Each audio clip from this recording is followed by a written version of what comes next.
Hello everyone, in this episode of Production Lab, I'm going to show you 3 creative ways that you can use to transform and mangle your vocal samples and even create beautiful instruments out of them. Let's get started.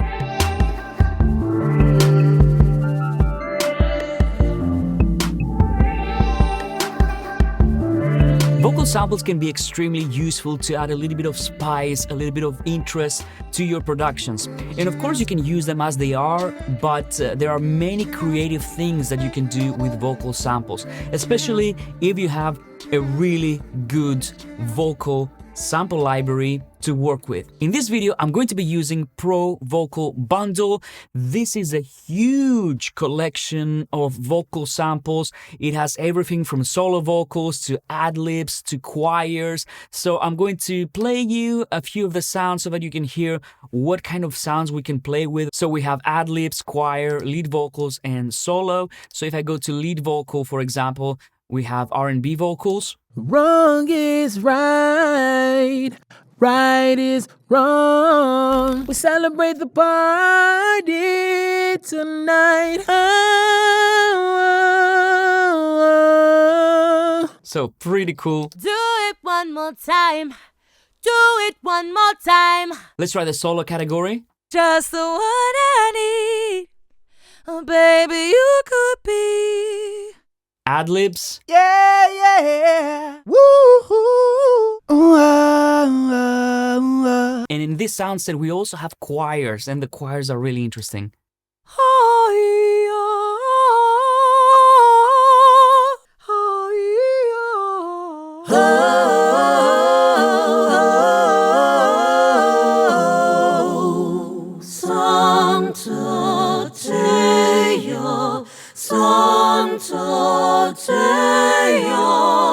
Beautiful stuff. Now let me show you the first way that you can use to add interest to your vocal samples. And this is chopping and mangling your vocal samples. In this case, I chose this vocal from Pro Vocals Bundle.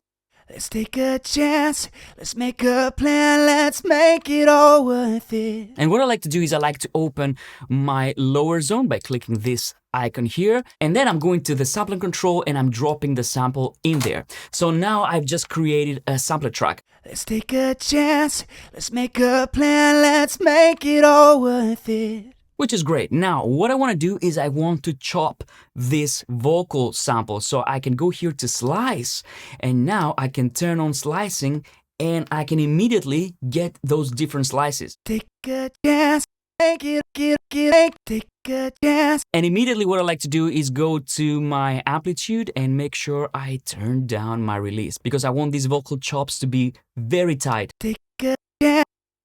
I like this. One tip I want to give you right here is, of course, when you do the slicing in Cubase, what it's going to do is it's going to try and slice according to the transients. And of course, you can play with threshold right here. Take a chance. But what I like to do sometimes is I like to play with the chops. I like to play with the hit points. So don't stick to the transient detection. So in this case, I'm going to move this, for example. Take a chance. Take a chance. Make. What about this one? I'm going to move this right here. Maybe here, actually. Make. Or I don't want this kind of glide. Make it all. Make it all. And I'm trying to create a nice melody now. Take a chance. Maybe I don't need this, actually. I'm going to hit Option or Alt on PC. Take a chance. And I'm going to clean up my hit points like this. So now all I need to do is come up with a nice pattern. Take a chance. Take a chance. Take a chance. Make it all. Sometimes what I like to do is I like to go back to playback and I like to activate audio warp, set it to spectral, and then I like to change the format. Take a chance. Take a chance. Take a chance. Take it all. Now all I need to do is add a nice delay. I'm going to use the studio delay here. Take a chance. Take a chance. Take a chance. Make it all. Let's record it. Take a chance. Take a chance. Take a chance. Make it all. Take a chance. Take a chance. Take a chance. Make it all. And now we have our vocal chops in. Now, let's move on to the second technique, and this is using granular synthesis with Padshop to create interesting textures. So for this example, I'm using this sample from Pro Vocals Bundle. Keep climbing and hope that things will change. So what I did is I used this sample, I dropped it into Padshop, and I came up with this texture.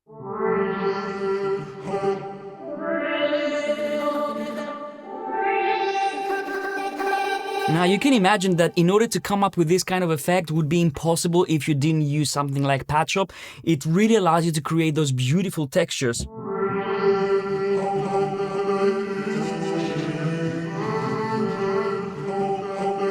So let me show you how you do this. You take your sample, you drop it into Padshop, and immediately you have a playable instrument. As you can see, we have the sample right here. I'm going to make sure I trim the end and the beginning like this. And what I'm going to do is I'm going to add some speed. I'm going to set it to around, let's say 90. I'm going to change the duration and let's see how it sounds up to this point. Keep climbing. I can go for a higher number of voices. Let's go for 5. I can spread them and I can randomize them. I'm going to randomize the position as well right here. Sometimes what I like to do is I like to change the shape and make it a more curved kind of shape right here to make these grains a little bit more smooth. So now all I need to do is add a little bit of attack. Then maybe I'm going to add a little bit of filtering with a bit of envelope here. Resonance. I'm going to go to my effects and add a nice reverb.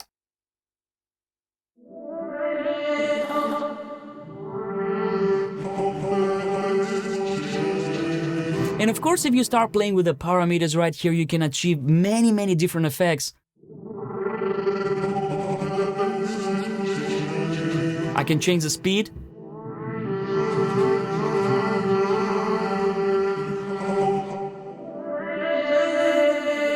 And now I can just record. Take a chance, take a chance, take a chance, take it all. Take a chance, take a chance, take a chance, take it all. So you can see that I can add all these beautiful textures. It sounds like an instrument, but you can't really tell what instrument it is.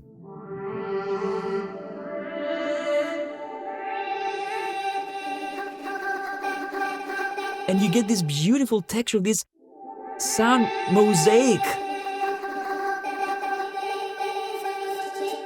Just by dropping your sample into Padshop. And you can do so many different things. Here's another example that I created using a very short ad-lib from the Pro Vocals Bundle. Oh! So I took it, I dropped it into Padshop, and I came up with this sound.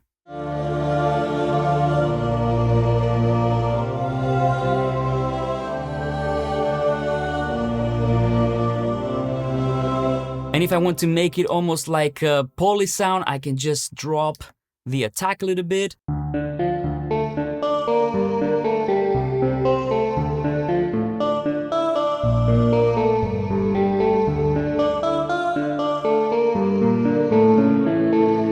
Then just slow the attack a little bit.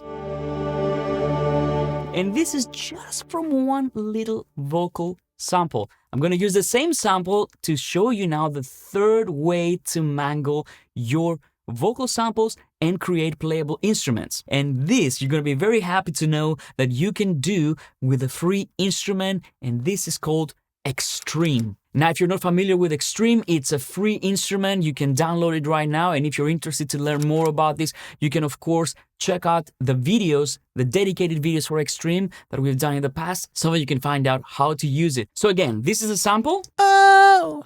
So I dropped it into Extreme and I came up with this instrument.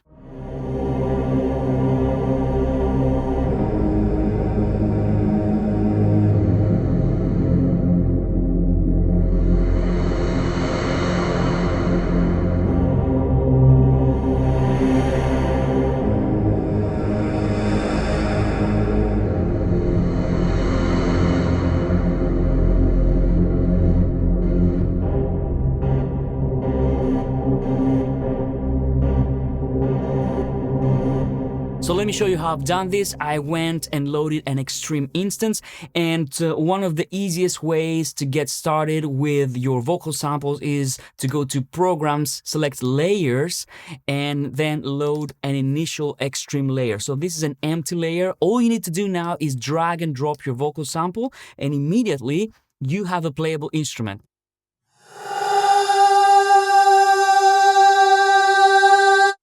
Now, what I'm going to do is I'm going to change the position. I want to start from here. And the first thing I'm going to do is to make the attack a little bit slower because I want this to be like a nice pad.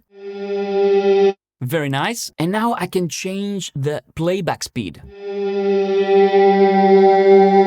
I like to make it slowish so that it evolves. I'm also going to make sure I set my sample end, and I'm going to add a little bit of spread to make the sound wider and bigger.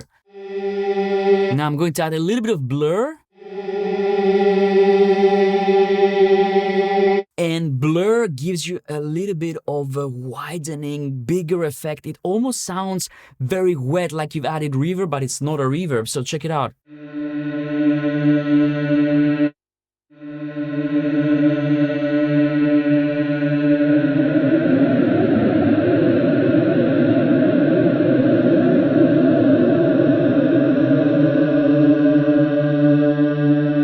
Now, if I want to make this sound majestic and massive, what I can do is I can activate stack mode here, and now I can add intervals. So I can add a 2-octave interval here, an octave higher, and an octave and fifth higher.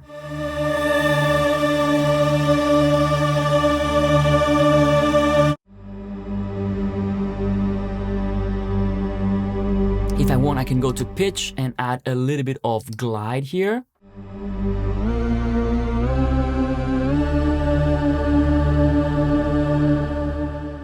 And just to give you an idea, I haven't added any reverb. This is all dry from this one vocal sample.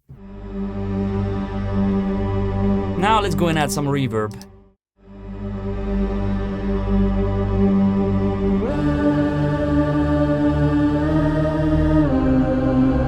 And by playing with the purity, I can get different textures.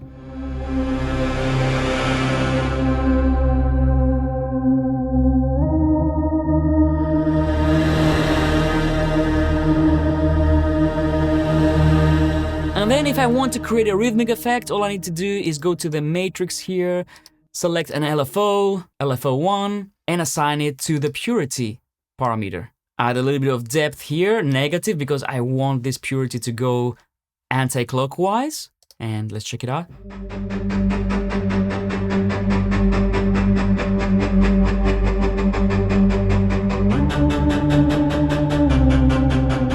And I don't think that anybody would guess that this sound was created using a tiny vocal sample. So there you go. These are 3 ways that you can be creative with your vocal samples. I hope you enjoyed, and I'll see you on the next one.